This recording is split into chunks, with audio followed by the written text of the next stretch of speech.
Hi friends, ഇന്നിപ്പോൾ നിങ്ങളോട് സംസാരിക്കാൻ പോകുന്ന വിഷയം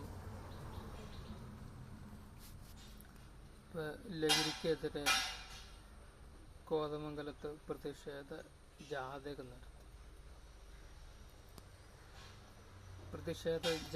നടത്തുന്നത് നല്ലതാണ്.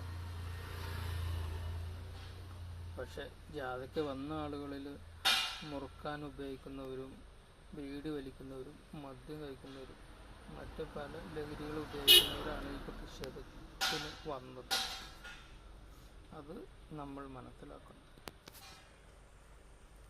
അതുപോലെ തന്നെയാണ് സർക്കാർ ആണെങ്കിലും, ഉദ്യോഗസ്ഥരാണെങ്കിലും, പൊതുസമൂഹമാണെങ്കിലും ഇതിനെല്ലാം ശക്തമായിട്ട് എതിർക്കേണ്ടിയിരിക്കുന്നു. ഒരാൾക്ക് മദ്യം, ബീറ് 5 കുപ്പിയും, 1/2 ലിറ്റർ 6 കുപ്പിയും, 1 ലിറ്റർ 3 കുപ്പി എന്ന് പറയും. ഇത് കൈവശം വയ്ക്കാൻ പോകുന്നത്. പക്ഷെ അത് അവൻ പെട്ടെന്ന് വാങ്ങിച്ച് ആരെങ്കിലും മറിച്ചൊക്കെ വിൽക്കുകയാണ്, അല്ലെങ്കിൽ അവൻ ആരെങ്കിലും സുഹൃത്തുക്കൾക്ക് കൊടുക്കുകയാണ്, പിന്നെയും പോയി വാങ്ങുകയാണ്. ഇങ്ങനെയാവുമ്പോൾ മദ്യം ആവശ്യം പോലെ കിട്ടും. അപ്പോൾ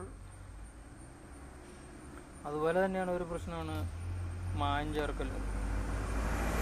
ഇപ്പോൾ കർഷകർ തന്നെ പുഴാനും മറ്റുള്ള മാരക വിഷാംശങ്ങളിട്ടാണ് ഇപ്പോൾ കൃഷിയൊക്കെ ചെയ്യുന്നത്.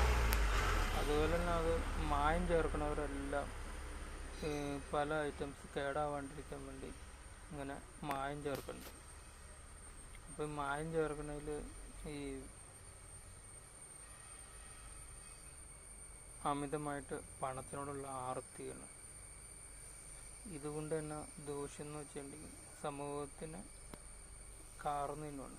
എല്ലാ ആൾക്കാരുടെയും ബോഡി പുറമെ നോക്കുമ്പോൾ അടിപൊളിയായിരിക്കും, പക്ഷെ അകത്ത് കരൾ, ഹൃദയം, ആമാശയം അങ്ങനെയുള്ള എല്ലാത്തിനും പല സൈസ് അസുഖങ്ങളായിരിക്കും, മാരകമായ അസുഖങ്ങൾ, അങ്ങനെ പല പ്രശ്നങ്ങളായിരിക്കും.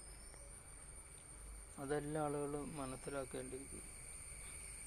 അപ്പോൾ ഇതിന് ഓരോ വ്യക്തിയും ഓരോ കുടുംബമൊക്കെ കേന്ദ്രീകരിച്ച് ബോധവൽക്കരണം ചെയ്ത് സ്വയം മാറുമല്ലാണ്ട് മറ്റൊരാളെ കൊണ്ട് മാറ്റാൻ കഴിയില്ല. അതുകൊണ്ട് ഞാൻ രക്ഷപ്പെടണമെന്ന് ചിന്തിക്കേണ്ടത് നാമാണ്. അത് എല്ലാ ആൾക്കാരും മനസ്സിലാക്കുക.